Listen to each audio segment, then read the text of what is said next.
रहीम। आज का जो हमारा क्वेश्चन है ना वो पाकिस्तान पे sorry code of civil procedure से है, जिसमें हम डिस्कस करेंगे कि इशू कैसे फ्रेम होते हैं। ठीक है, फ्रेमिंग ऑफ इशू क्या होता है। ठीक है, जब आपको पता है कि एक दावा दायर होता है ऑर्डर 6 के मुताबिक, ठीक है, कोड ऑफ सिविल प्रोसीजर के मुताबिक उसके सारे लवाजमत वगैरह उसके साथ हम लगाते हैं, फिर रिटर्न स्टेटमेंट आती है, रिटर्न स्टेटमेंट के बाद फिर जवाब दावा आता है। ठीक है, और सॉरी रिटर्न स्टेटमेंट जवाब दावा है, फिर उसके बाद दोनों पार्टीज की जो है ना वो इशू फ्रेम किए जाते हैं कि ये इसका इनका इशू है। देन आफ्टर दिस जो है ना इन्वेस्टिगेशन का प्रोसेस जो है वो आगे फर्दर स्टार्ट होता है। ठीक है, कि इसमें फिर दोनों पार्टी बहस करती हैं और फिर जज का डिसीजन होता है। ये मोटे मोटे जो इस केस के पहलू हैं वो मैंने आपके साथ डिस्कस कर दिए हैं। अब हम फर्दर इसको डिटेल में पढ़ते हैं। Framing of issue is an important a stage in civil suit, मतलब इशू फ्रेम करना जो एक अहम तरीन स्टेज है कोड ऑफ सिविल प्रोसीजर की।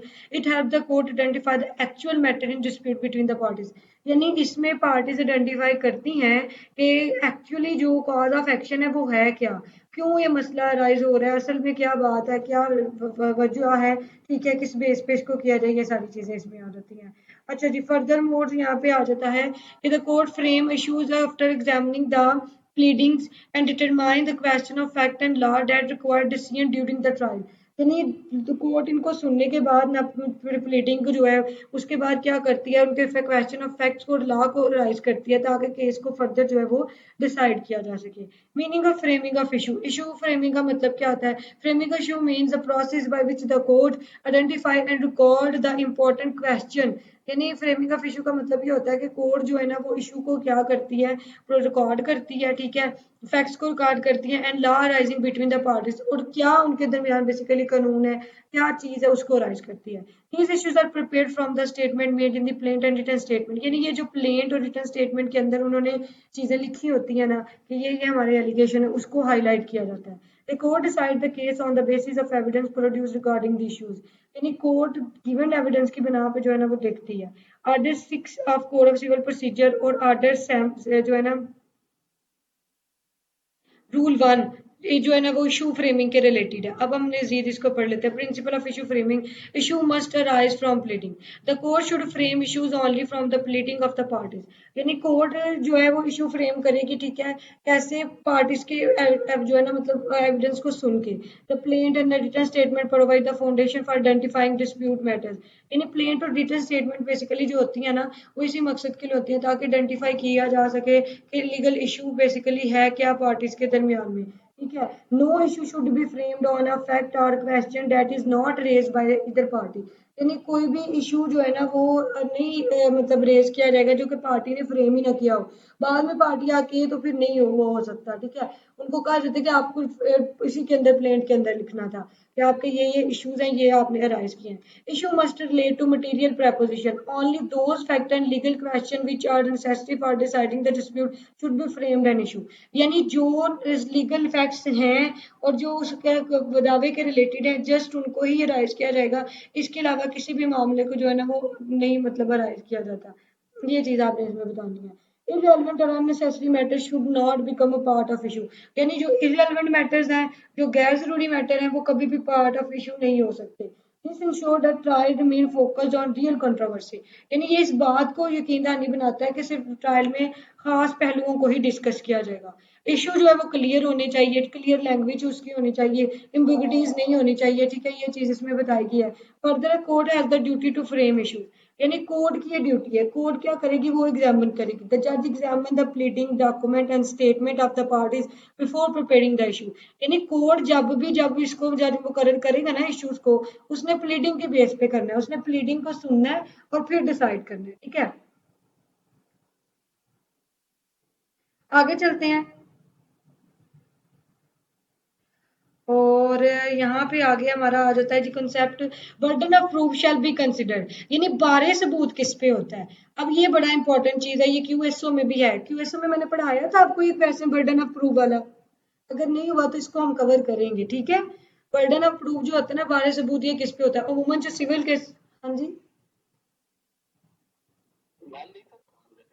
ये पढ़ना है हमने, ये बहुत इंपॉर्टेंट है। ठीक है, तो ये जो बर्डन ऑफ प्रूफ होता है ना बारे सबूत, ये बड़ा इंपॉर्टेंट चीज होती है कि जो है वो क्या है कि एक पर्सन के ऊपर जो एलिगेशन है ना उसने इसको साबित करना होता है कोर्ट के अंदर, ठीक है। अमूमन जो सिविल केसेस होते हैं ना, इसमें ये प्लेंटिफ पे होता है, डिफेंडेंट पे होता है, और जो क्रिमिनल केसेस होते हैं ना उसमें प्लेंटिफ पे होता है। तो यहाँ पे वो क्या कहता है, लेकिन कुछ ऐसी सिचुएशन भी आती है जिसमें दोनों में से किसी पे भी जो है वो बारी सबूत आ सकता है। While framing issue, the court considered which party has the responsibility to prove a particular fact. यानी कोर्ट देखेगी कि किस पार्टी की ड्यूटी है कि वो इसको जो है वो प्रूव करे, ठीक है। ये चीज आती है। अच्छा जी, if the burden of proof help to determine, ठीक है, स्पेसिफिक इशू किसने डिसाइड करना है, it is ensure a fair and organise trial process. Procedure of framing of issue अब कैसे होगा, एग्जामिनेशन ऑफ प्लेटिंग। सबसे पहले द कोर्ट या जज जो है first examine the plaint and written statement filed by the parties. यानी जो पार्टीज ने फाइल की हुई है ना स्टेटमेंट, उसको पहले वो वाजे तौर पे पढ़ेगा, समझेगा। It identify the facts admitting by both parties and the fact which are disputed. यानी फैक्ट जो दोनों पार्टीज ने एडमिटेड है उसको भी देखेगा, और जो डिस्प्यूटेड फैक्ट है, फैक्ट इन इशू हमने पढ़ा था, उनको भी देखेगा। Only disputed matter requires determination और कन्वर्टेड इनटू इश्यूज। फिर कौन से इश्यूज में शामिल होंगे जो कि मतलब कन्वर्ट जो है जी क्या है कि डिस्प्यूटेड फैक्ट्स है, अदरवाइज नहीं। Determination of material question. After examining the pleading, the court determines the important question of the fact and law involved in the case.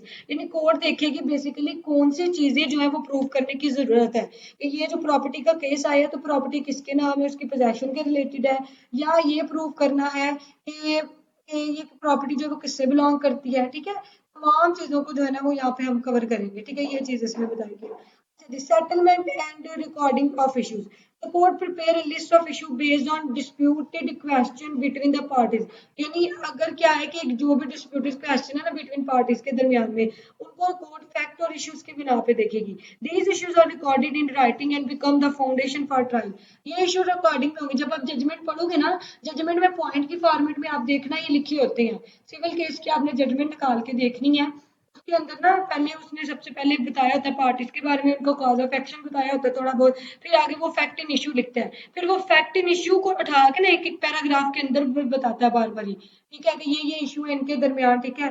तो वो बारी बारी उनको फिर एक्सप्लेन करता है कि वेदर द जो है कि जो ये प्रॉपर्टी है, whether the property is belong to A or B, ठीक है। फिर वो आगे लिखेगा कि ये बिलोंगिंग करती है ए से, क्यों बिलोंग करते हैं, क्योंकि फर्दर में ये लिखा हुआ था, ठीक है, या इसकी ये पोजेशन थी, स्टाम्प पेपर इनके दरमियान साइन हुआ था। एक एक चीज को फिर वो जजमेंट के अंदर बयान करता है, उन इशू के बेस पे जो है वो जजमेंट होती है। Evidence is then produced by the parties according to these issues. मतलब एविडेंस जो है इसी के मुताबिक प्रोड्यूस होते हैं। Amendment and addition of issues. The court has power to modify existing issues or frame additional issues. यानी अब जो है ना कोर्ट के पास अख्तियार है कि वो चाहे तो इन इश्यूज को मॉडिफाई कर सकती है, तो और भी इश्यूज ऐड कर सकती है अगर रिक्वायर्ड है, ठीक है। This proper ensure that all important matters are considered before the final decision. यानी ये चीज जो है ना इंश्योरिटी बताती है कि फाइनल डिसीजन जो है वो इन्हीं बेस पे होगा। अच्छा जी, trial and decision on issues. After framing issue, जब इश्यूज फ्रेम हो जाते हैं, the court record evidence and hear arguments relating to each issue.